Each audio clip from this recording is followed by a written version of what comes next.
ليه احنا عايزين البولت تتدمر؟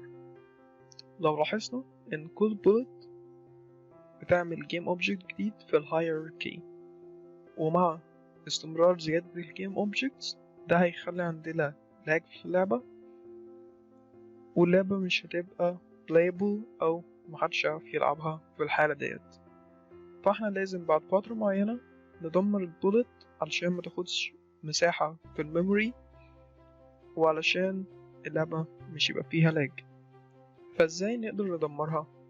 احنا خدنا الكود بتاع destroy اللي احنا من خلاله قدرنا ندمر object، واللي احنا بندمر فيه البولت عند اصطدامها بالانمي، ونفس الكود دوت تقريبا هنعمله. بس احنا لو عايزين نفكر فيها، احنا عايزين البولت تتدمر بعد وقت معين. فاحنا اول لما يتم اطلاقها نسجل فيها رقم معين، والرقم دوت نفضل نقلله بحيث ان اول ما يوصل لصفر البولت تتدمر.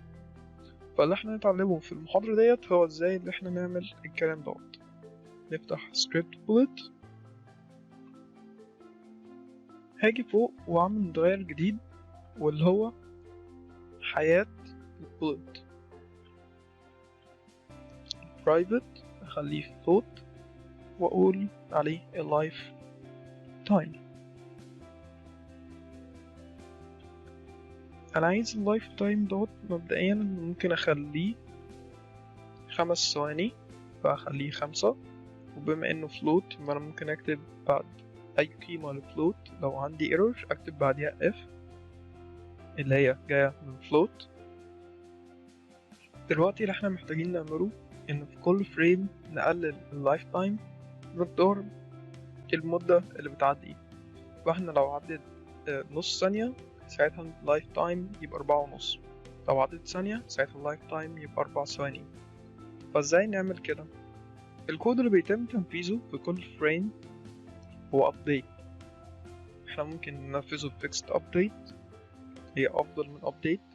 ممكن تشوف الفرق ما بين fixed update و update على موقع Unity على documents.unity. هنيجي هنا اعمل اللايف تايم ناقص يساوي، اللي هي معناها بيساوي لايف تايم ناقص، يعني الرقم اللي احنا هنكتبه هنا هيطرح من اللايف تايم.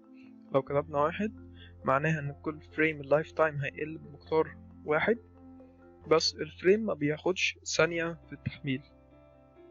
ممكن الثانية يتحمل فيها 60 فريم، ممكن يتحمل 40 فريم، ممكن يتحمل أي رقم. فاحنا عايزين نعرف ايه المدة اللي كل فريم خدها عشان يحمل. المدة ديت بتتسجل في متغير اسمه time to delta time اللي احنا استعملناه كتير قبل كده. زي هنا التايم to delta time ده الوقت ما بين كل فريم.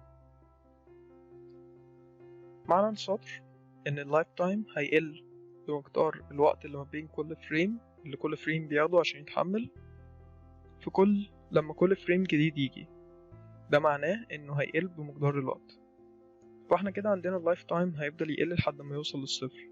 احنا عايزينه اول ما يوصل للصفر يعمل destroy للبولت زي الطريقة ديت اللي احنا عاملينها هنا. فانا اعمل تحقق ان اللايف تايم دوت وصل للصفر ولا لا، فاقول ال if life time اقل او يساوي الصفر، لانه ممكن ما يساويش الصفر بالظبط. ممكن يبقى 1/10 والفريم اللي بعده يبقى مثلا -1/10، فساعتها مش هيوصل للصفر. عشان كده بقول له اقل او يساوي الصفر. لو اقل او يساوي الصفر فانا عايزك تعمل destroy game object، وده الكود بتاعنا.